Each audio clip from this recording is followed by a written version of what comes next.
मैं शिशिर आपका फिर से स्वागत करता हूँ आपके अपने यूट्यूब चैनल शिशिर यूट्यूब वाला पे। दोस्तों, आशा करते हैं आप मस्त होंगे, एंजॉय कर रहे होंगे अपनी लाइफ को और धीरे धीरे ही सही अपनी पढ़ाई को आगे कर रहे हैं। तो मैंने पॉलिटी स्टार्ट कर दी क्लास, एक वीडियो में बेसिक कॉन्सेप्ट के बारे में कि पॉलिटी क्या होता है, ठीक है, इसमें क्या क्या पढ़ना है उसके बारे में मैंने एक वीडियो ऑलरेडी अपलोड कर दिया है। दोस्तों, ये ऐसा मतलब मैं जीरो से सब्जेक्ट को स्टार्ट कर रहा हूँ दोस्तों। तो लगभग जो भी वीडियो की प्रिपरेशन करना चाहते हैं, टीचिंग एग्जाम्स की प्रिपरेशन में जो भी पॉलिटी का सेक्शन आता है, किसी भी सेक्शन में आता है, तो हर जगह यह आपका काम देगा क्योंकि मैंने चीजों को जीरो से एकदम अप लेवल तक उठाया है। ठीक है, तो आप लोग देख सकते हैं, बाकी जो केवीएस इंटरव्यू और डेमो टीचिंग की प्रिपरेशन कर रहे हैं वो देख सकते हैं हमारे चैनल पे, अपने इसी यूट्यूब चैनल पे। और बाकी टीचिंग एग्जाम्स की C TET, UP TET, D triple S B, ठीक है, सुपर टेट, जो भी प्रिपरेशन कर रहे हैं वो इसी यूट्यूब चैनल से कर सकते हैं। ठीक है, बिल्कुल फ्री ऑफ कॉस्ट। और इतना बेहतरीन कंटेंट आपको आपको 10,000 15,000 रुपए कोचिंग देने के बाद मिलने वाले हैं। ठीक है, मेरा जैसा मानना है, आप लोग देख रहे होंगे, ये आपको खुद पता चलेगा पढ़ के। तो चलिए देखते हैं। ठीक है, ये बने बनाए नोट्स हैं। आज हम लोग बढ़ेंगे दूसरा टॉपिक अपना। ठीक है, कॉन्स्टिट्यूशनल डेवलपमेंट। ठीक है, संवैधानिक विकास, जिसको हम इंग्लिश में क्या कहते हैं, कॉन्स्टिट्यूशनल डेवलपमेंट। ठीक है दोस्तों, कॉन्स्टिट्यूशनल डेवलपमेंट। तो चलिए आइए देखते हैं कि हमारे संविधान का विकास कैसे हुआ। एकदम छोटे भाषा में, एकदम अप टू द पॉइंट, एकदम सहज और सरल भाषा में इस चीजों को सीखेंगे। ठीक है, तो ये चीजें दो में डिवाइड होती हैं। ठीक है, हमारा संवैधानिक विकास है। पहले मैं एक ओवरव्यू दे देता हूँ कि हमारा जो संवैधानिक विकास है ये दो में, ठीक है, जो डेवलपमेंट संवैधानिक विकास है ये दो चीजों में डिवाइड हुआ।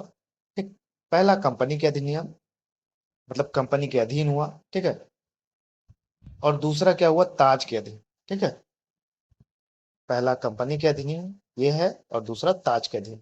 तो इसी में पढ़ते हैं कि कंपनी के अधीन में कौन कौन से रेगुलेशन या कुछ रूल्स और रेगुलेशन आए, और ताज के अधीन। तो चलिए पहला एकदम serial wise step wise step पढ़ेंगे चीजों को। तो पहला है कंपनी के अधीन। आइए देखते हैं दोस्तों, कंपनी के अधीन इसमें हम लोग किस किस रेगुलेशन एक्ट के बारे में पढ़ेंगे। पहला है 1773 का एक रेगुलेशन एक्ट है। फिर 1781 का रेगुलेशन एक्ट है। फिर 1784 का पिट्स इंडिया एक्ट है। फिर 1786 का एक्ट है। फिर 1730 का चार्टर एक्ट है। फिर 1830 का चार्टर एक्ट है। उसके बाद क्या है, 1873 का चार्टर एक्ट है। फिर 1853 का चार्टर एक्ट है। और ताज के अधीन, जो कि दूसरा बताया मैंने, दो चीजों में डिवाइड हुआ है। तो इसमें क्या है, 1858 का भारत सरकार अधिनियम है। ठीक, 1861 का भारत परिषद अधिनियम है। 1892 का भारत परिषद अधिनियम है। ठीक, फिर 1919 का भारत परिषद अधिनियम है। 1919 का भारत परिषद अधिनियम है। उसके बाद 1935 का भारत शासन एक्ट, ठीक है, अधिनियम। ठीक, तो आइए बारी बारी से चीजों को देखते हैं दोस्तों। ठीक, 1599 में कंपनी का गठन होता है। ठीक, 1600 में, 1599 किसका, कंपनी का गठन होता है। 1600 में चार्टर, एक चार्टर एक्ट आता है, जो महारानी एलिजाबेथ के द्वारा पूर्वी देशों के साथ व्यापार व्यापार करके मतलब इसमें क्या किया गया, 1600 का जो चार्टर था इसमें महारानी एलिजाबेथ के साथ पूर्वी देशों के साथ व्यापार का वो किया गया, मतलब व्यापार करने की शुरुआत की गई। फिर कंपनी को अधिकार दिया गया, मतलब कि किसी भी कंपनी को अधिकार दिया गया कि पूर्वी देशों के साथ व्यापार कर सकते हैं। ठीक है, तो ये अधिकार किसमें दिया गया, 1600 के चार्टर एक्ट में। ठीक, एकदम सरल भाषा में दोस्तों पढ़ेंगे हम चीजों को।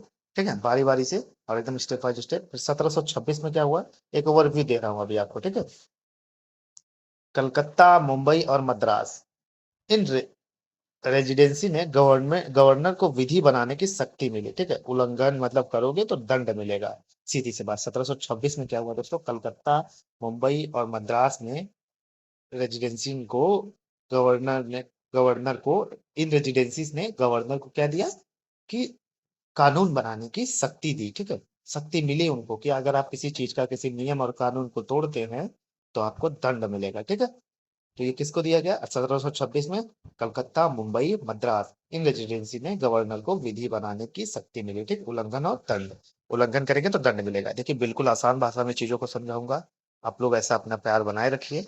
ठीक है, अब आइए नेक्स्ट देखते हैं। 1757 में प्लासी का युद्ध होता है, 1764 में बक्सर का युद्ध होता है, ठीक है। उसके बाद ये युद्ध होता है। उसके बाद 1765 से 1772 के बीच में बंगाल में द्वैत शासन लागू होता है, ठीक। बंगाल में क्या होता है? द्वैत शासन, ठीक। 1773 में क्या होता है दोस्तों? 1773 में द्वैत शासन को समाप्त कर दिया गया तथा रेगुलेटिंग एक्ट आया। मतलब 1773 में द्वैत शासन जो था उसको समाप्त कर दिया गया, ठीक है। उसके बाद रेगुलेटिंग एक्ट आया। अब कंपनी के अधीन संवैधानिक विकास, ठीक। अब एकदम सीरियल वाइज पढ़ेंगे चीजों को, ठीक है। ये तो उसके पहले की चीजें थी, ठीक। तो 1773 का पहला रेगुलेशन है, ये पहला था 1773 में हुआ था, ठीक। ये रेगुलेशन एक्ट कब हुआ था? 1773 में पहला रेगुलेशन एक्ट था, ठीक है, रेगुलेटिंग एक्ट। आइए देखते हैं इसमें क्या क्या चीजें हुई 1773 के रेगुलेशन एक्ट में। कंपनी में अनुशासनहीनता को रोकने के लिए ब्रिटिश संसद के नियंत्रण की कंपनी पर शुरुआत हुई। मतलब जो भी कंपनी में अनुशासन हो रही थी, इनडिसिप्लिन वाली चीजें हो रही थी, उसको रोकने के लिए ब्रिटिश संसद के नियंत्रण की कंपनी पर शुरुआत हुई, ठीक है। मतलब ब्रिटिश संसद जो था वो नियंत्रण करने लगा कंपनी पर, कि कंपनी पर नियंत्रण करेगा, ठीक, अनुशासनहीनता को। तो उसकी शुरुआत कब हुई? 1773 के रेगुलेटिंग एक्ट में, ठीक है। कलकत्ता बंगाल प्रेसिडेंसी के अधीन लाया गया, ठीक है। जो कलकत्ता बंगाल थे वो प्रेसिडेंसी के अधीन लाया गया, किसके? बंबई और मद्रास के, ठीक है। किसमें? 1773 के रेगुलेटिंग एक्ट में, ठीक है दोस्तों। कंपनी में अनुशासनहीनता को रोकने के लिए ब्रिटिश संसद के नियंत्रण की कंपनी पर शुरुआत हुई। और दूसरी चीज, कलकत्ता और बंगाल प्रेसिडेंसी के अधीन लाया गया, ठीक है। किसके अधीन? बंबई और मद्रास के, ठीक। अब आइए देखते हैं 1773 के रेगुलेटिंग एक्ट में और क्या हुआ था दोस्तों। इसमें क्या हुआ था? कलकत्ता प्रेसिडेंसी के गवर्नर वारेन हेस्टी को शक्तियों में इजाफा हुआ। भाई कलकत्ता प्रेसिडेंसी के 1773 में उस समय गवर्नर कौन थे? वारेन हेस्टिंग थे। तो उनकी शक्तियों में इजाफा किया गया, मतलब उनकी शक्तियों को बढ़ाया गया कि आप आपके पास आपको और पावर दी जाती है कि आप और सब चीजें कर सकते हैं, ठीक है। एक कहानी की तरह सुनते रहिए। अगर आप वीडियो को, अगर मतलब आप मुझे फीस, आप मतलब बाई फीस वीडियो चाहते हैं तो आप कमेंट में करिए, मैं आपको बाई फीस भी वीडियो दूंगा। अगर आप इसमें कंफर्टेबल नहीं हो पा रहे हैं, क्योंकि उसमें थोड़ा सा, अभी समझिए मतलब ऐसा कि बहुत ज़्यादा नेट लगता है अपलोड करने में, ठीक है, वो सब इश्यूज आती हैं, इसलिए मैं ऐसे पढ़ाता हूँ। तो अगर आपको वैसे चाहिए कि बाई फीस वीडियो चाहिए, तो मैं वो भी देने की कोशिश करूंगा आपके लिए। तो चलिए आगे देखते हैं क्या हुआ। कलकत्ता प्रेसिडेंसी के गवर्नर वारेन हेस्टिंग को की शक्तियों में इजाफा हुआ, ठीक है। अब देखते हैं नेक्स्ट क्या हुआ। अब कलकत्ता बंगाल के गवर्नर को गवर्नर जनरल कहा जाने लगा। जो कलकत्ता या बंगाल के गवर्नर थे उनको गवर्नर जनरल कहा जाने लगा। ये क्वेश्चन पूछ सकता है, ठीक है, डिफरेंट एग्जाम्स में पूछ सकता है कि जो कलकत्ता या बंगाल के गवर्नर थे उनको गवर्नर जनरल कब कहा गया? तो ये कब कहा गया? 1773 के रेगुलेटिंग एक्ट में, ठीक है। ये इंपॉर्टेंट है। अब आइए नेक्स्ट देखते हैं क्या हुआ। और इसमें एकदम चीजों को बहुत एकदम आसान भाषा में मैं समझाने की कोशिश कर रहा हूँ आपको। इसी एक्ट के माध्यम से 1774 में कलकत्ता में एक सुप्रीम कोर्ट की स्थापना की गई। इसमें एलिजा एम्पे को मुख्य न्यायाधीश बनाया। ये कई एग्जाम में पूछा गया है दोस्तों, ठीक है। मतलब 1773 के रेगुलेटिंग एक्ट के द्वारा ही 1774 में कलकत्ता में एक सुप्रीम कोर्ट बनाया गया, सुप्रीम कोर्ट की स्थापना की गई। अगर आपसे क्वेश्चन पूछता है कि किस रेगुलेटिंग एक्ट के तहत कलकत्ता में एक सुप्रीम कोर्ट की स्थापना की गई और उसकी जो मुख्य न्यायाधीश थी, चीफ जस्टिस थी, वो कौन थी? तो एलिजा एम्पे थी। और कब किया गया? 1774 में, ठीक है। तो इसमें क्या क्या थे, कौन कौन से लोग थे, आइए देखते हैं। एक मुख्य न्यायाधीश था और 3 अन्य न्यायाधीश थे, ठीक है। अब आइए देखते हैं, आपको एकदम आसान भाषा में चीजों को समझाते हैं। एक मुख्य न्यायाधीश था और 3 अन्य न्यायाधीश। एलिजा एम्पे, चेम्बर्स, लिमेस्टर और हाइट, ये क्या थे? मुख्य न्यायाधीश थे। और 3 एलिजा एम्पे मुख्य न्यायाधीश थे और ये 3 मेंबर्स थे, ठीक है। 3 अन्य न्यायाधीश थे। अब आइए नेक्स्ट देखते हैं क्या था इसमें, क्या हुआ था भाई कब 1773 के रेगुलेटिंग एक्ट में। कंपनी के शासन के लिए लिखित संविधान पहली बार आया, जिस पर 11 वर्ष तक अमल हुआ। मतलब कंपनी के शासन करने के लिए, कंपनी के ऊपर राज्य करने के लिए, मतलब एक लिखित संविधान को पहली बार आया। कोई लिखित संविधान का मतलब एक विचार आया जिस पर 11 वर्ष तक अमल हुआ, ठीक है। कंपनी के शासन के ऊपर, मतलब उस पर शासन करने के लिए, उसके रूल्स और रेगुलेशन बनाने के लिए पहली बार लिखित संविधान का जिक्र किया गया। किस रेगुलेटिंग एक्ट में? 1773 के रेगुलेटिंग एक्ट में, ठीक है। चलिए अब दूसरा देखते हैं। उसके बाद कौन सा एक्ट आता है? Act of settlement 1781। क्या कौन सा आता है? Act of settlement 1781। इसमें 1773 एक्ट की कमियों को दूर किया गया। इसमें क्या किया, एक्ट ऑफ सेटलमेंट में क्या किया गया, बस इतना ध्यान करिए कि जो भी कमियां थी रेगुलेटिंग एक्ट 1773 में, उन कमियों को दूर किया गया। ठीक है, 17 एक्ट ऑफ सेटलमेंट 1781 में। ठीक है, कलकत्ता की सरकार अब मद्रास व बम्बई के लिए विधि बना सकती थी। अब इसमें ये क्या कर दिया गया कि जो भी कलकत्ता की सरकार थी, वहां पे सुप्रीम कोर्ट का गठन हुआ 1774 में। एलिजा पे वहां की पहली मुख्य न्यायाधीश बनी। ठीक है, उसके बाद क्या हुआ कि जो कलकत्ता की सरकार थी, अब वो मद्रास और मुंबई, ठीक, किस पे मद्रास और मुंबई के लिए विधि बना सकते थे, मतलब उसके लिए कानून बना सकते थे। ठीक है, अब आइए नेक्स्ट एक्ट के बारे में पढ़ते हैं, पिट्स इंडिया एक्ट। यहाँ से क्वेश्चन पूछे जाते हैं। पिट्स एक्ट पिट्स इंडिया एक्ट कब हुआ था, 1784 में। कब आया था, 1784 में। ठीक, क्लियर, याद रखिएगा। कंपनी के सुशासन एवं कर्मचारियों के अन्याय व अत्याचार के कारण कंपनी की गिरती साख को बचाने के लिए यह एक्ट लाया गया। यह एक्ट क्यों लाया गया, पिट्स इंडिया एक्ट क्यों हुआ, पिट्स इंडिया एक्ट जो था 1784 का, वो क्यों आया। जो कंपनी के कुशासन और कर्मचारियों पे अन्याय हो रहे थे, मतलब जो जैसे चाह रहा था वैसे उनको, उनके ऊपर रौब जमा रहा था, उनको अधिक ज्यादा ज्यादा घंटे काम कराया जा रहा था, उनके ऊपर अत्याचार किया जा रहा था, और जो भी कंपनी की साख थी, जो कंपनी की रेपुटेशन थी, जो कंपनी की गुडविल थी, वो घटती जा रही थी। तो इसी साख को बचाने के लिए पिट्स इंडिया एक्ट आया। ठीक है, तो देखिए यहाँ से क्लियर हो गया होगा। मैं चीजों को बहुत आसान भाषा में समझा रहा हूँ। आशा करता हूँ कि आपको बहुत सरल तरीके से चीजों को समझ में आ रही है। ठीक है चीजें, तो ठीक है, ये एक्ट क्यों आया आपको समझा दिया मैंने। अब आइए, बोर्ड ऑफ कंट्रोल का गठन हुआ। ठीक है, बोर्ड ऑफ कंट्रोल का गठन किसमें हुआ, 1784 के पिट्स इंडिया एक्ट में। ठीक है, बोर्ड ऑफ कंट्रोल का गठन 6 साल थे। ठीक है, इन्हें आदेश व निर्देश जारी करने का अधिकार था। 6 सदस्य थे इसमें। बोर्ड ऑफ कंट्रोल का गठन हुआ जिसमें 6 सदस्य थे। इन्हें क्या था, आदेश हुआ, इन्हें आदेश व निर्देश जारी करने का अधिकार प्राप्त हो गया। ठीक है, कि ये आदेश और निर्देश दे सकते हैं किसमें, 1784 के पिट्स इंडिया एक्ट में। ठीक है, अब आइए आगे देखते हैं। गवर्नर जनरल की परिषद में सदस्यों की संख्या 4 से 3 कर दी गई। देखिए, जो गवर्नर जनरल था, ठीक है, उनका परिषद था, एक काउंसिल था। ठीक है, उसमें सदस्यों की संख्या 4 थी पहले। गवर्नर जनरल की काउंसिल थी, उसमें सदस्यों की संख्या कितनी थी, उसमें सदस्यों की संख्या 4 थी। अब उसको घटा के 3 कर दिया गया। ठीक, किसमें कर दिया गया, पिट्स इंडिया एक्ट 1784 में। ठीक है, इसे परिषद को युद्ध, शांति एवं राजस्व की शक्ति प्राप्त थी।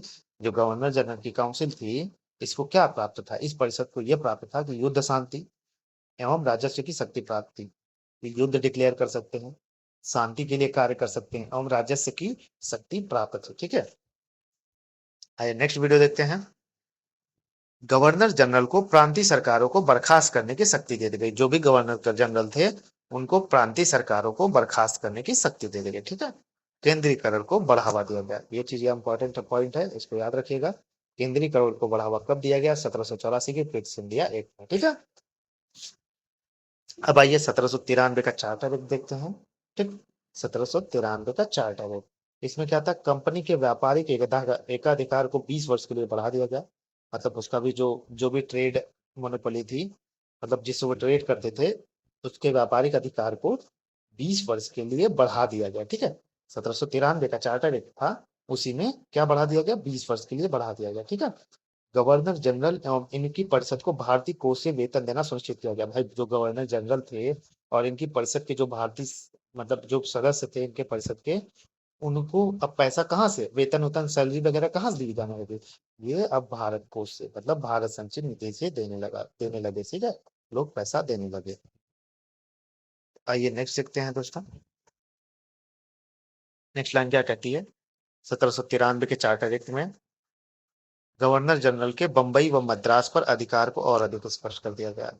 मतलब जो भी गवर्नर जनरल था, वो बंबई और मद्रास का जो नहीं था रेजिडेंसी, उसको क्या किया गया, उनके ऊपर और अधिकार को स्पष्ट कर दिया गया। मतलब चीजें और स्पष्ट कर दी गई कि आप ये कर सकते हैं, आपके पास ये नियम है, ये कानून है, आप इस विधि बना सकते हैं। ठीक है, ये सब चीजें कर दी गई 1793 के चार्टर एक्ट में। अब आइए 1786 का एक रेगुलेशन एक्ट देखते हैं। गवर्नर जनरल को कमांडर इन चीफ का पद दे दिया गया। भाई, गवर्नर जनरल को कमांडर इन चीफ का पद कब दिया गया, 1786 के रेगुलेटिंग एक्ट में दिया गया। ठीक है, एकदम सरल भाषा में लिखा है मैंने, लॉर्ड कॉर्नवालिस थे उस समय। ठीक, जो गवर्नर जनरल थे उनको कमांडर ऑफ चीफ का पद दे दिया गया। ठीक। गवर्नर जनरल को विशेष मामलों में अपनी परिषद की राय न मानने का भी अधिकार दिया गया है।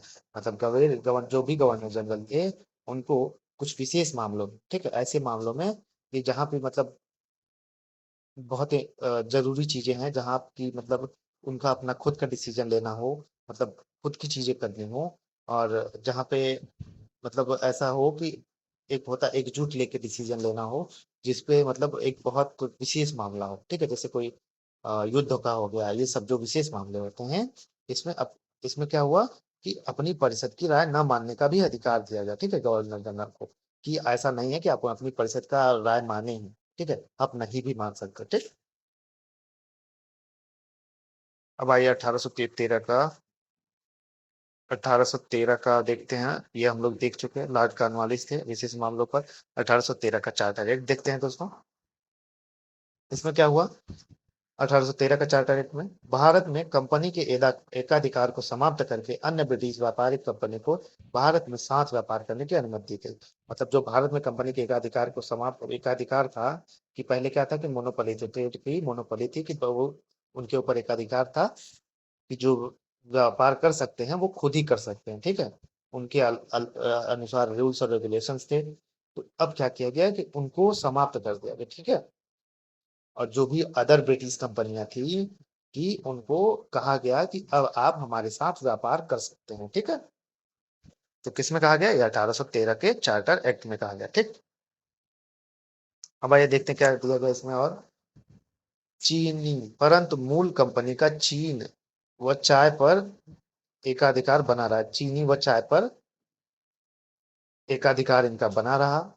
ईसाई मिशनरियों को धर्म प्रचार भारत में प्रचार की अनुमति दे दी गई। जो ईसाई मिशनरी थे उनको भारत में भी धर्म प्रचार, अपना वो धर्म से संबंधित चीजों को प्रचार कर सकते हैं, ठीक है, जो भी रिलीजियस चीजें हैं और उसका प्रचार कर सकते हैं। तो ईसाई मिशनरियों को धर्म प्रचार भारत में प्रचार की अनुमति दे दी गई है। किसमें दिया गया? ये 1813 के चार्टर एक्ट में दिया गया। ठीक है। शिक्षा पर प्रतिवर्ष 1 लाख रुपए खर्च करने का प्रावधान किया गया। एकदम बहुत जरूरी चीज है ये क्वेश्चन पूछा जा सकता है, ठीक है, कि शिक्षा पर 1 लाख रुपए कब, किस एक्ट में प्रावधान किया गया कि शिक्षा पर प्रतिवर्ष 1 लाख रुपए खर्च किए जाएंगे? तो ये 1813 के चार्टर एक्ट में किया गया। ठीक है। अब आइए देखते हैं 1833 का चार्टर है। इसमें क्या है? इस समय ब्रिटिश साम्राज्य का विस्तार हो रहा था। महाराष्ट्र, मध्य भारत, पंजाब, सिंध, ग्वालियर, इंदौर, मतलब ये जो भी ब्रिटिश साम्राज्य थे इनका विस्तार हो रहा था 1833 के चार्टर एक्ट में। ठीक है, जैसे महाराष्ट्र हो गया, मध्य भारत हो गया, पंजाब हो गया, सिंध हो गया, ग्वालियर हो गया, इंदौर, इन सबका क्या हो रहा था? विस्तार हो रहा था। ठीक है, ब्रिटिश साम्राज्य का इन सब एरियो में उनका विस्तार हो रहा था। ठीक। इन प्रांतों में अपने प्रभुत्व को स्थायित्व करने के लिए 1833 का चार्टर एक्ट आया।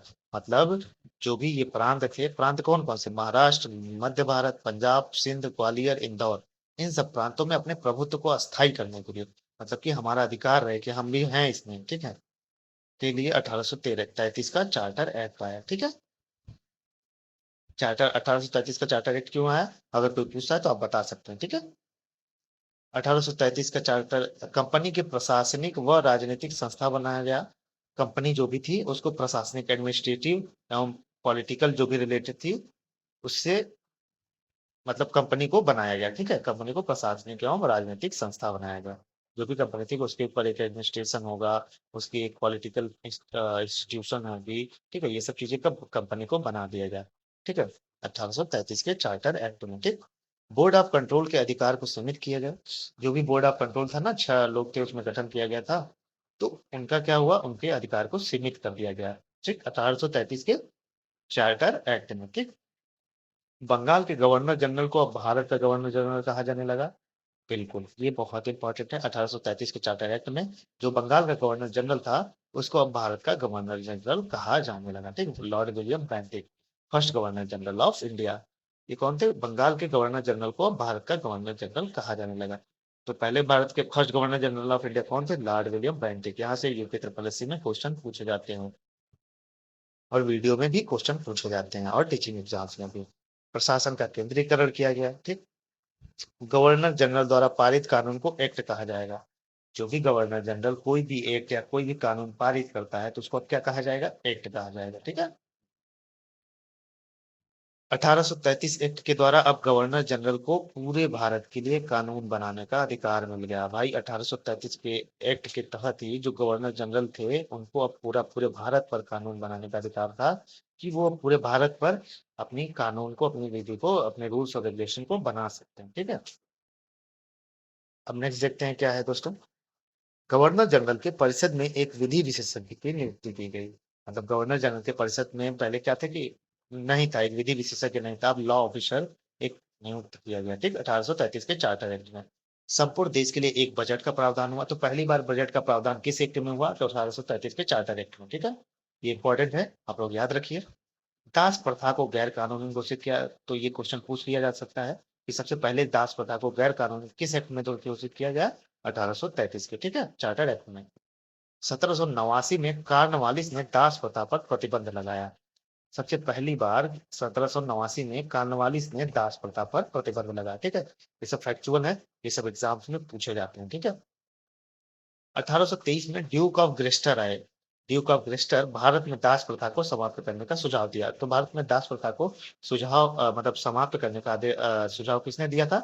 1833 में एक ड्यूक ऑफ ग्रेस्टर आए, जिन्होंने भारत में दास प्रथा को समाप्त करने का सुझाव दिया। ठीक है।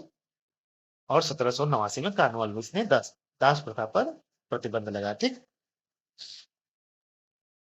दासता को शीघ्र समाप्त करने को कहा गया। 1833 में क्या किया गया? दासता को शीघ्र समाप्त करने को कहा गया। फिर 1843 में लॉर्ड एलनबरो ने दास प्रथा को गैर कानूनी घोषित किया। पहली बार 1789 में किसने? कार्नवालिस ने दास प्रथा पर प्रतिबंध लगाया। फिर उसके बाद 1843 में लॉर्ड एलनबरो ने दास प्रथा को गैर कानूनी घोषित किया। ठीक है, ये इंपॉर्टेंट है। मैं जो जो इंपॉर्टेंट है मैं बता रहा हूँ। ठीक है, ये इंपॉर्टेंट है, ये इंपॉर्टेंट है, ये सब चीजें पूछी जाती हैं एग्जाम में। ठीक है। अब आइए देखते हैं और क्या हुआ 1833 के चार तारीख में।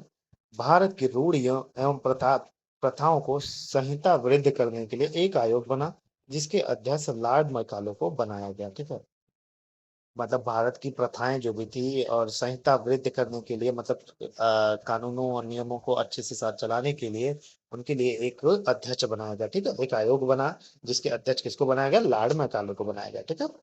नोट, संविधान निर्माण के आंशिक संकेत। भाई 1833 के, ये क्वेश्चन ऐसे पूछ सकता है कि संविधान निर्माण के संकेत मतलब अधिक आंशिक मतलब आधे रूप से कि किसमें ऐसा संकेत हुआ कि एक संविधान का निर्माण होना चाहिए। तो ये 1833 का चार्टर एक्ट है। ठीक है। अब आइए 1853 के चार्टर एक्ट को देखते हैं दोस्तों। 1853 के चार्टर एक्ट में क्या है? यह एक्ट लॉर्ड डलहौजी की रिपोर्ट पर पारित हुआ था। ये 1853 का जो चार्टर एक्ट था, ये किसके रिपोर्ट पर पारित हुआ था? तो ये लॉर्ड डलहौजी की रिपोर्ट पर पारित हुआ था। ठीक है, किसके? लॉर्ड डलहौजी की रिपोर्ट पर। ठीक है, 1853 का charter act. Board of director में सदस्यों की संख्या 24 से 18 करने का प्रावधान किया गया। जो बोर्ड ऑफ डायरेक्टर थे उनमें 1853 के चार्टर एक्ट में क्या किया गया कि जो बोर्ड ऑफ डायरेक्टर थे उनमें सदस्यों की संख्या पहले 24 थी, तो उनको कम कर दिया गया। इसको अब कितना कर दिया गया? 18 कर दिया गया। ठीक है, ये देखिए 18 कर दिया गया। ठीक, 6 सदस्यों की नियुक्ति क्राउन द्वारा की जाएगी। जो 6 सदस्य होंगे वो ब्रिटिश क्राउन द्वारा नियुक्ति की जाएगी 18 में से। 1853 एक्ट के माध्यम से कंपनी के कर्मचारियों की नियुक्ति के लिए अब प्रतियोगी परीक्षा के माध्यम से कराने की व्यवस्था कराई गई।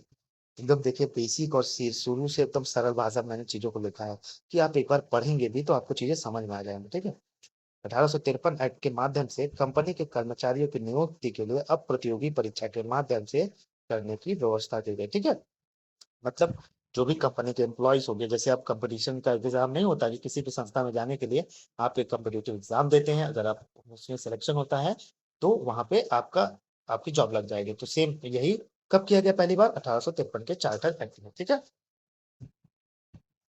अब आइए विधायिक व प्रशासनिक कार्यों के पृथक्करण की शुरुआत हुई। मतलब कि कानूनन का एक अलग होगा। ठीक है, और एक मिनट, कलर मैं दूसरा ले लेता हूँ, साइज छोटा कर लेता हूँ और कलर ले लेता हूँ मैं रेड। ठीक है, चलिए दोस्तों। इसमें क्या किया गया, इस एक्ट में कंपनी ने व्यापार ध्यान की अपेक्षा साम्राज्य विस्तार पर अधिक ध्यान दिया। ठीक, व्यापार पर उतना ध्यान नहीं दिया जितना साम्राज्य विस्तार पर ध्यान दिया।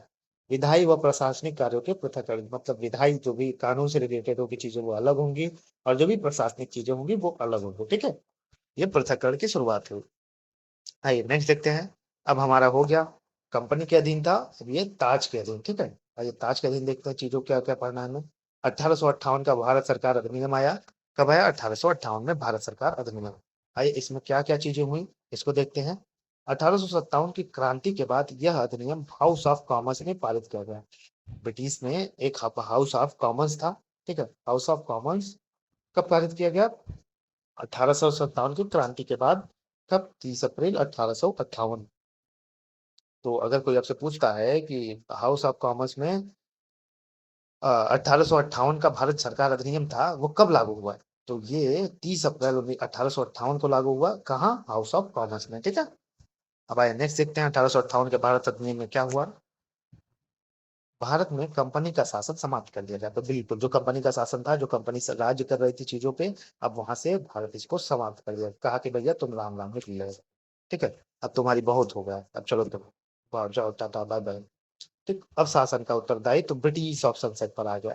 अब जो भी शासन, जो कंपनी का शासन था वो किस पे आ गया? ब्रिटिश ऑफ संसद पर आ गया। ठीक है, बोर्ड ऑफ कंट्रोल और बोर्ड ऑफ डायरेक्टर समाप्त कर दिया गया। बिल्कुल, बोर्ड ऑफ कंट्रोल गठित हुआ था ना 1853 की 1833 में चार्टर एक्ट में देखा हम लोगों ने।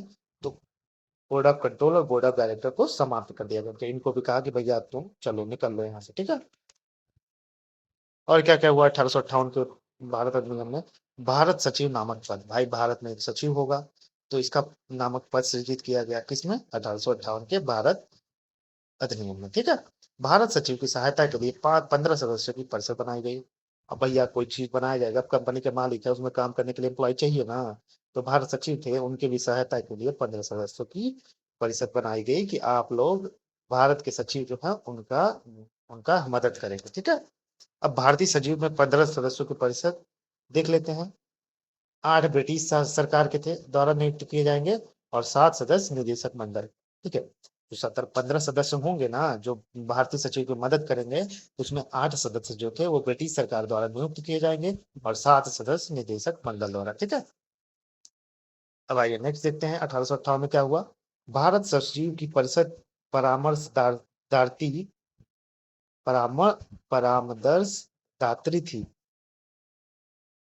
निदेशक मंडल अंतिम निर्णय भारत सचिव द्वारा लिया जाता था। मतलब सीधी सी बात, यहाँ इस लाइन को समझिए, थोड़ा सा कंफ्यूजन लाइन था। भारत सचिव की जो परिषद थी, मतलब वो कोई भी निर्णय ले सकते। ठीक है, वो उसका निर्णय जो था वो सचिव लेंगे। ठीक है, जो भारत के सचिव होंगे उसका निर्णय कौन लेगा? भारत के सचिव। ठीक है, जो परिषद होगा उसका निर्णय कौन लेगा? भारत के सचिव। ठीक है, भारत का गवर्नर जनरल, भारत का वायसराय, भारत में क्राउन का प्रतिनिधि। जो भारत का गवर्नर था वो क्या हो गया? भारत का वायसराय के बराबर हो गया। ठीक है, और भारत में क्राउन की प्रतिनिधि हो गई। ठीक है, भाई देखते हैं।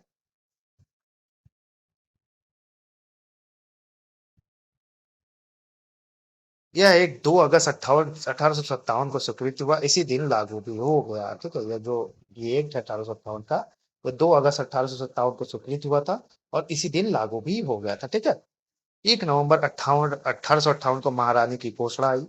मतलब 1 नवंबर 1858 में महारानी की घोषणा आई थी। ठीक है, घोषणा आई भारत की प्रजा ब्रिटिश प्रजा मानी जाए। मतलब जो भी भारत की प्रजा थी, एलिजाबेथ ने, महारानी एलिजाबेथ ने घोषणा किया भाई एक नवंबर 1858 को, कि जो भारत की प्रजा होगी वो ब्रिटिश की प्रजा मानी जाए। ठीक, लोक सेवाओं में भेदभाव नहीं होगा। भाई लोक सेवा जो यूपीएससी सिविल सर्विसेज है उसमें क्या होगा? भेदभाव नहीं किया जाएगा। भौतिक एवं नैतिक उन्नति के उपाय किए जाएंगे, मतलब जो भी फिजिकल इंफ्रास्ट्रक्चर होंगे, और मतलब चीजों में पारदर्शिता, ये सब चीजों का उन्नति उनमें प्रोग्रेस किया जाएगा। ठीक है, अब देखते हैं 1861 का भारतीय परिषद अधिनियम। ठीक है, इसमें क्या है चीजें? 1858 पढ़ लिया हम लोगों ने ना, अब 1861 पढ़ते हैं। ठीक है, गवर्नर जनरल को अधिकार दिया गया। क्या क्या दिया गया गवर्नर जनरल को अधिकार? नए प्रांतों का, भाई हम नए प्रांत को लगते हैं, मुंबई है तो अब कलकत्ता बना दीजिए। ठीक है, मुंबई गुजरात बना दीजिए। तो ऐसे नए प्रांतों का निर्माण किया का अधिकार मिल गया किसको? गवर्नर जनरल को। नवनिर्मित प्रांतों में गवर्नर की नवनियुक्ति, भाई जो भी नए निर्मित प्रांत होंगे उसमें गवर्नर की नियुक्ति कौन करेगा? गवर्नर जनरल करेगा, ठीक है। अब आइए नेक्स्ट देखते हैं, प्रांतों के विभाजन व सीमा परिवर्तन का अधिकार। जैसे कोई भी प्रांत है, ये मुंबई हो गया, तो ये इधर मुंबई रहेगा या इधर दिल्ली रहेगा, ठीक है। ये प्रांतों का विभाजन करने लगे और उसमें सीमा परिवर्तन का अधिकार भी इनके पास हो गया कि किसी भी सीमा में परिवर्तन कर सकते हैं, इधर वाले को इधर ला सकते हैं, इधर वाले को इधर ला सकते हैं, ठीक है। तो ये गवर्नर जनरल को इतने अधिकार दिए गए, किसमें दिए गए? 1861 में, ठीक है। अब आइए नेक्स्ट देखते हैं क्या है, केंद्रीय कार्यकारिणी में गवर्नर जनरल की सदस्यों की संख्या बढ़ाई गई। भाई केंद्रीय कार्यकारिणी थे, जो सेंट्रल के कर्मचारी थे, जो गवर्नर जनरल की थी, सदस्यों की संख्या उसमें बढ़ा दी गई। पहले 4 थी, अब 5 कर दी गई, ठीक है। नया सदस्य विधि विशेषज्ञ होगा, जो भी नया सदस्य आएगा वो लॉ का जाना माना होगा, ठीक है, लॉ ऑफिसर होगा। भाई उसको कानून की जानकारी होनी चाहिए, ऐसा नहीं कि चूंकि किसी भी ऐसे को सिलेक्ट कर लिया जाए, ठीक है। चलिए अब नेक्स्ट देखते हैं, इसी एक्ट के माध्यम से लॉर्ड कैनिंग ने विभागीय प्रणाली की शुरुआत की। मतलब 1862 के एक्ट के तहत ही जो लॉर्ड कैनिंग थे, वो मतलब अलग अलग विभाग, अलग अलग सिस्टम होंगे, हर विभाग, हर एक कंपनी हो गई उसमें, जैसे फाइनेंस वाला डिपार्टमेंट होगा और ये विभाग होगा।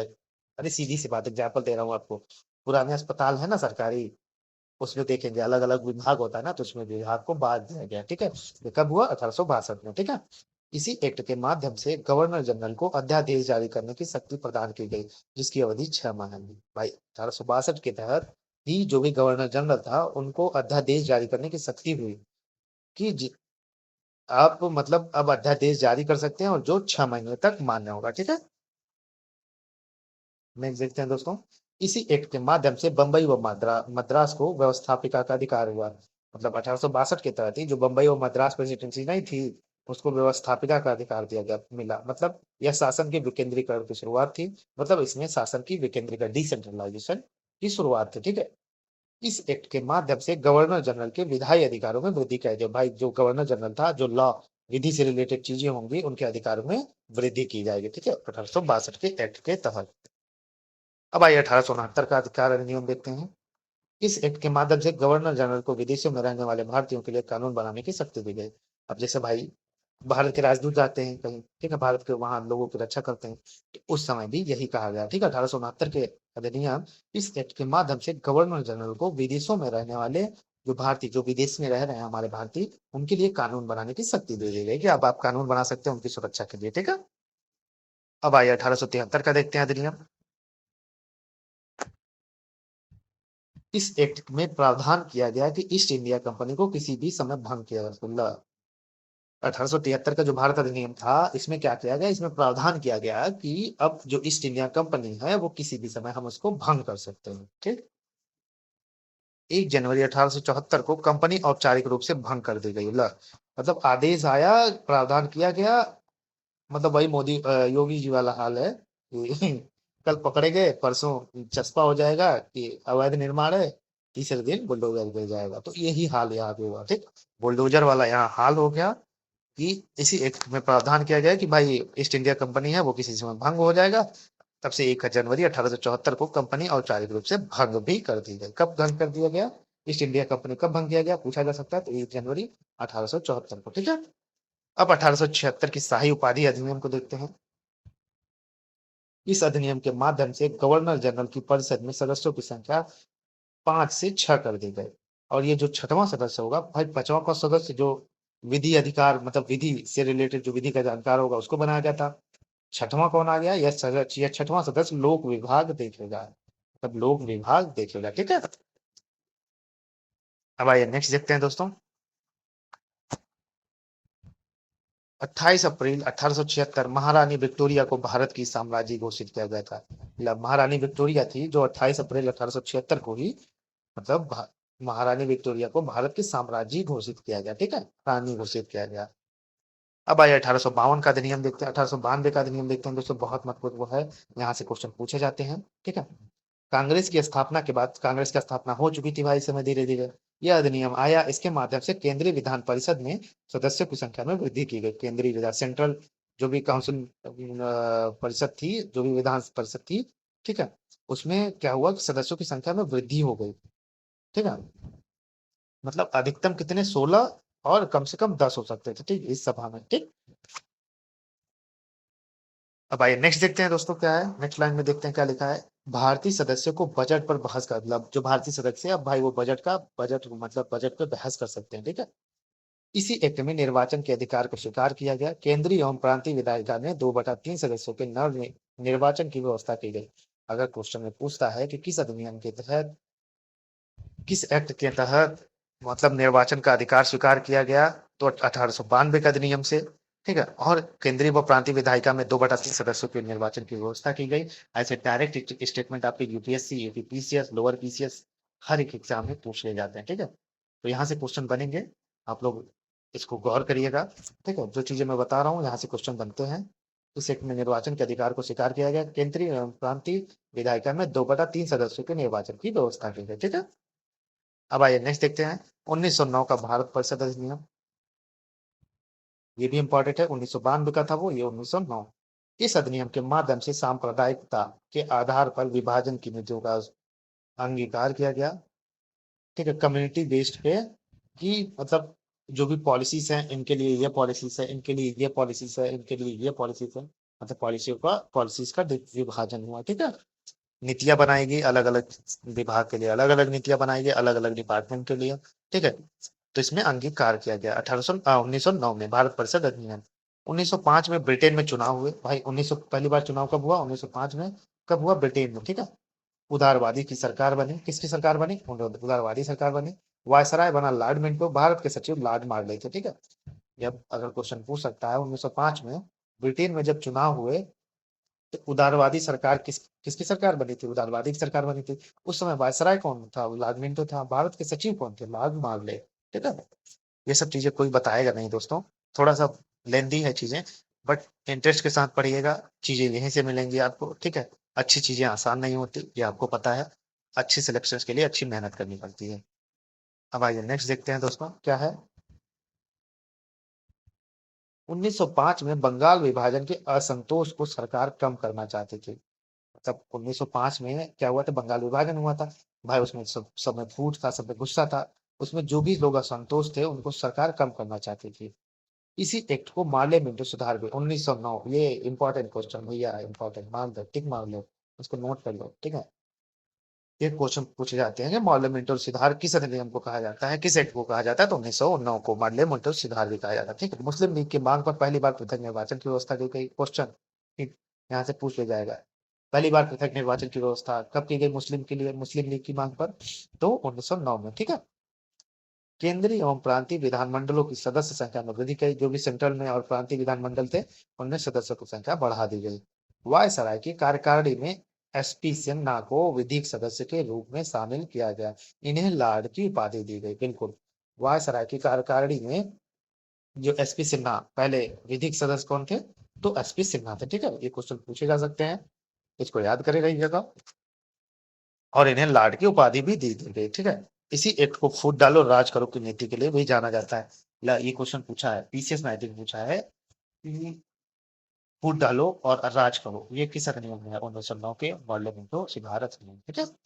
अब आइए 1919 का भारत सरकार अधिनियम देखते हैं, बहुत इंपॉर्टेंट है ये भी। 1911 में लॉर्ड हार्डिंग भारत के वायसराय बने।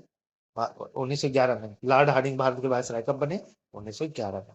1911 में बंगाल बंगाल विभाजन समाप्त हुआ भाई। 1911 में बंगाल का विभाजन समाप्त हो गया। 1913 में एनी बेसेंट आ गई।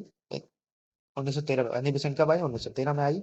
1914 में प्रथम विश्व युद्ध हुआ। एकदम स्टेप वाइज देखिए, ठीक है जी, जब क्या क्या हुआ था 1919 के भारत सरकार अधिनियम में।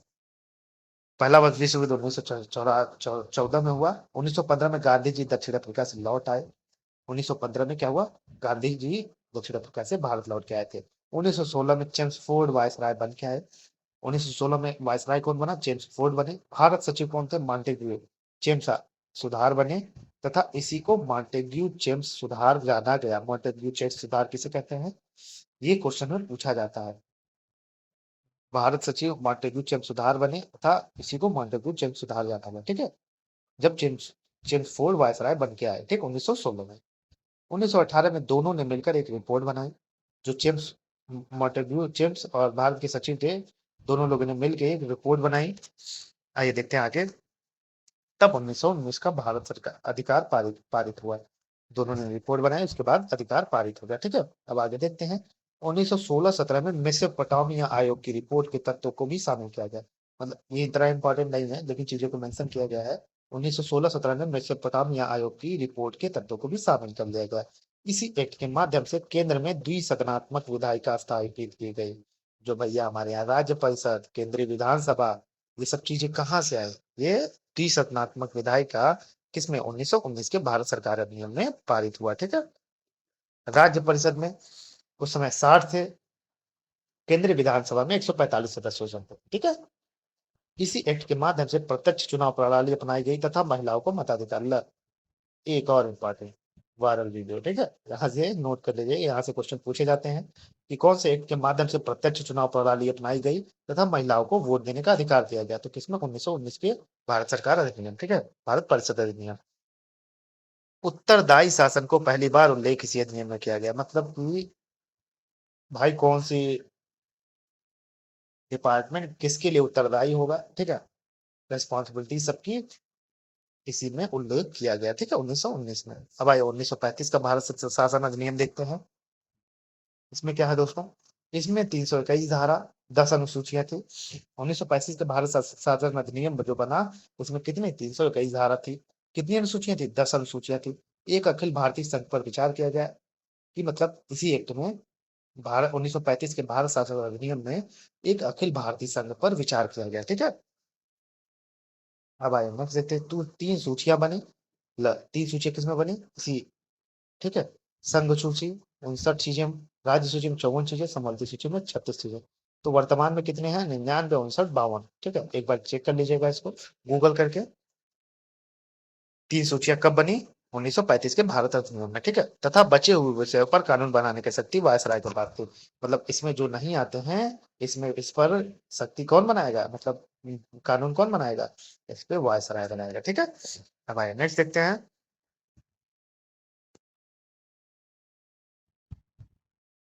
इसी एक्ट के माध्यम से प्रांतों में चुनाव कराया गया, कराने की बात की गई। भाई 1935 के एक्ट में ही मतलब कि प्रांतों में चुनाव भी होगा। ब्रिटिश शासित 11 प्रांत थे, ब्रिटिश उसमें शासन करता था। कितने? 11 प्रांत थे उसी में, जिसमें देसी रियासतों को शामिल नहीं किया। देसी रियासत जितनी भी थे, उनको शामिल नहीं किया गया। ठीक है, अब आए नेक्स्ट लाइन देखते हैं।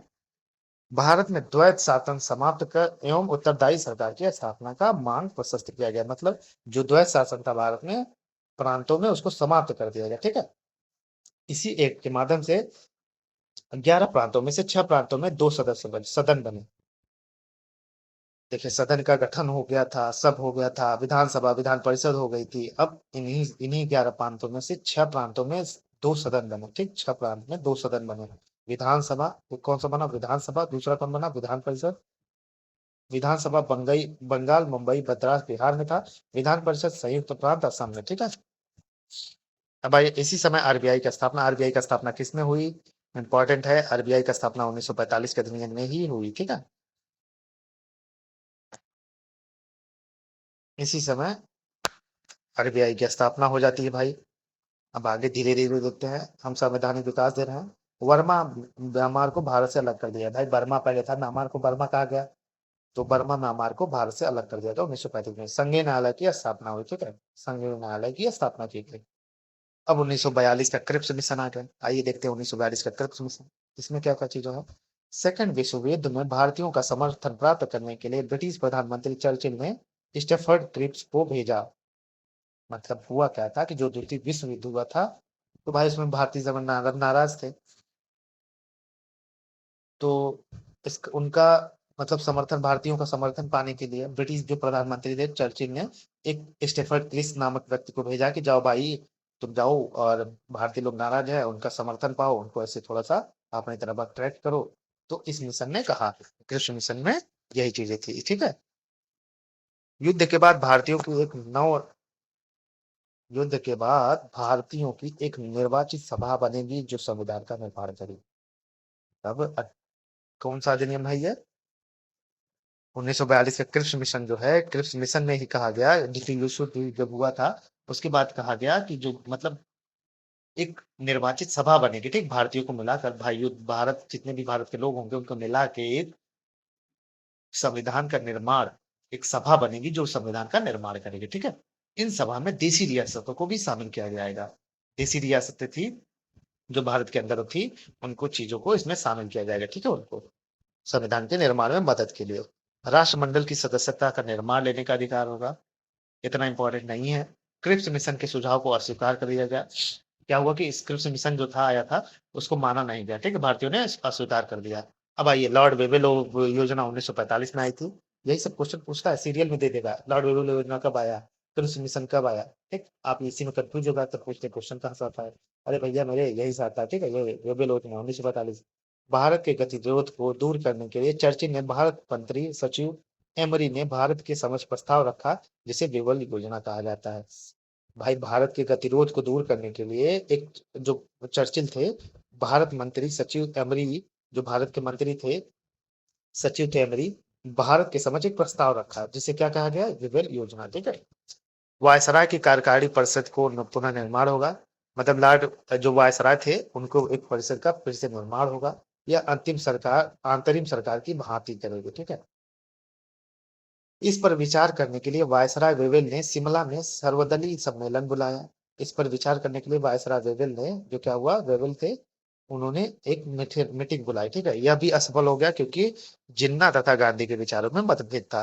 तो लॉर्ड वेवेल योजना क्यों मतलब विफल हो गई भाई, क्योंकि जिन्ना जो थे और गांधी के विचारों में मतभेद था। 25 जून से 14 जुलाई 1945 तक चला, मतलब लॉर्ड वेवेल योजना 25 जुलाई से 14 जुलाई 1945 तक चला, ठीक है, शिमला में। 1945 में तो युद्ध समाप्त हुआ। ब्रिटेन में चुनाव हुआ, दो पार्टी, लेबर पार्टी की जीत हुई और चर्चिल हार गए इसमें, ठीक। 1946 में ब्रिटेन के पीएम क्लीमेंट ने इटली के अपने वादे के अनुरूप भारत में कैबिनेट मिशन भेजा। मतलब 1946 में जो ब्रिटेन के पीएम थे, उन्होंने मतलब एक वादा किया था, ठीक है, वादा, उसी में भारत भारत में कैबिनेट मिशन भेजा, ठीक। अब आइए कैबिनेट मिशन आ जाता है, ठीक है। कैबिनेट मिशन योजना 1946, आइए देखते हैं कैबिनेट मिशन योजना में क्या चीजें हैं। 1946 में यह 2 माह तक भारत में रहा, जो कैबिनेट मिशन आया, कैबिनेट मिशन भारत में आया 1946 में, तो यह 2 माह तक रहा। कितने महीने तक, 2 माह तक, मार्च टू मई। 15 मार्च 1946 को इस मिशन की घोषणा की गई, मतलब 15 मार्च 1946 को कैबिनेट मिशन योजना की घोषणा की गई, ठीक है। यह 3 सदस्यीय था, जो कैबिनेट मिशन था वो 3 सदस्यीय था। एवी अलेक्जेंडर नौसेना के अध्यक्ष थे। पैथिक लॉरेंस भारत के सचिव, स्टैफोर्ड क्रिप्स व्यापार बोर्ड के अध्यक्ष थे, ठीक है। कार्य, इनका कार्य क्या था, ये देखते हैं। संविधान सभा का गठन कर भारतीय द्वारा संविधान बनाने का कार्य। भाई, ये जो आए थे ना, जो कैबिनेट मिशन योजना के तहत ही, मतलब ये संविधान निर्माण की नींव रखी गई, ठीक है, 1946 के। तो इनका कार्य क्या था, ये जो 3 सदस्य बनाई गई, इनका घोषणा हुआ, 3 सदस्य रहेंगे, A V Alexander, Pethick Lawrence, Stafford Cripps. इनका कार्य ये था कि संविधान सभा का गठन कर भारतीय द्वारा संविधान बनाने का कार्य किया जाए, ठीक है।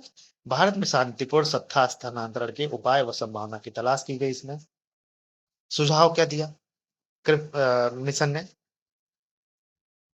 कैबिनेट मिशन ने सुझाव दिया, ब्रिटिश भारतीय प्रांतों एवं देशी रियासतों से मिलकर एक भारत संघ का गठन होगा।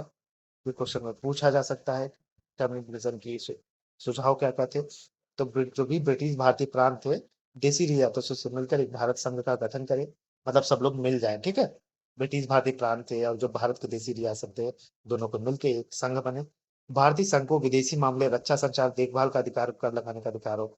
जो भारतीय संघ है उसको विदेशी मामलों में जो भी रक्षा से रिलेटेड हो गए, सुरक्षा से, कम्युनिकेशन से रिलेटेड हो गए, देखभाल का अधिकार, उस पर कर लगाने, टैक्स लगाने का अधिकार मिले, ठीक है। ये सुझाव था कैबिनेट मिशन का। एक अंतरिम सरकार का गठन हो, 24 अगस्त 1947 को घोषणा की गई, 2 सितंबर 1946 को गठित हुई। एक अंतरिम सरकार का मतलब 24 अगस्त 1946 की घोषणा की गई कि एक अंतरिम सरकार का गठन हो, 2 सितंबर 1946 को गठित भी हो गई, ठीक है। 26 अक्टूबर 1946 को मुस्लिम लीग भी शामिल हुई, मतलब 26 अक्टूबर 1946 को भी इस अंतरिम सरकार में मुस्लिम लीग भी शामिल हो गई, ठीक है। अब आइए देखते हैं भारत स्वतंत्रता अधिनियम 1947। इसमें देखते हैं क्या है।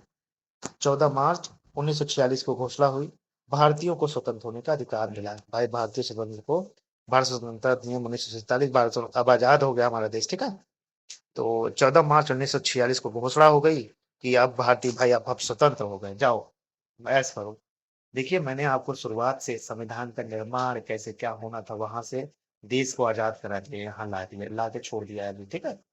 अब आइए आगे देखते हैं क्या क्या होता है इसमें। इंपॉर्टेंट फैक्ट, 20 सितंबर 1947 को कहा कि 30 जून 1948 को भारत को आजाद, मतलब 20 सितंबर 1947 को कहा गया कि 30 जून 1948 को भारत को आजाद हो गया, ठीक है, भारत आजाद हो जाएगा। 30 जून 1947 को माउंटबेटन योजना आई। माउंटबेटन 30 जून 1947 को माउंटबेटन की योजना आई।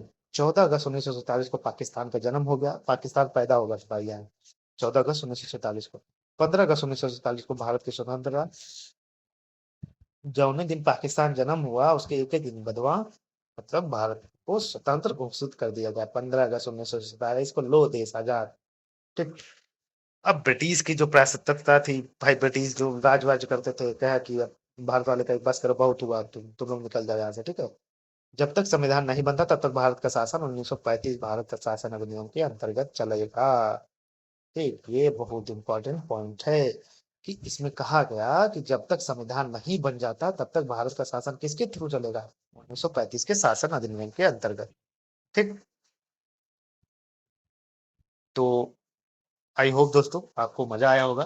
थोड़ा सा लेंदी चीजें हैं बट इंपॉर्टेंट चीजें यहीं से क्वेश्चन पुटअप कर लिए जाते हैं और हम कंफ्यूज हो जाते हैं कि क्वेश्चन कहाँ से आ रहे हैं, कहाँ से नहीं आ रहे हैं। तो दोस्तों एक मैंने पूरी भरपूर कोशिश की कि आपको चीजों को समझ में आए और मैं आपको चीजों के सामने एकदम टुकड़े टुकड़े में, एकदम स्टेप बाय स्टेप में, एकदम आसान और सरल भाषा में कैसे चीजों को प्रस्तुत कर सकूं, क्योंकि मेरा सिखाना व्यर्थ हो जाएगा कि अगर आप सीख नहीं पाते हैं, ठीक है। तो आशा करता हूँ आपको चीजें समझ में आए होंगी और बहुत बेहतरीन तरीके से। ये दूसरा पॉलिटी का वीडियो है, धीरे धीरे सही हम सारी वीडियो के मतलब पॉलिटी का कंप्लीट सिलेबस कंप्लीट करेंगे। आप लोग ऐसे ही अपना प्यार बनाए रखिए, चैनल को सब्सक्राइब करिए और लाइक करिए, कमेंट करिए। आपको चीजें नहीं समझ में आ रही तो फिर से अपने समस्या को कमेंट में लिखिए, मैं आपका समाधान करूंगा। तो चलिए दोस्तों, फिर मिलेंगे एक नई वीडियो में, एक नई जोश और नई ऊर्जा के साथ आपके अपने यूट्यूब चैनल शिशिर यूट्यूब वाला पे। ऐसे अपना आप लोग अपना प्यार बनाए रखिए। चलते हैं दोस्तों, जय हिंद जय भारत।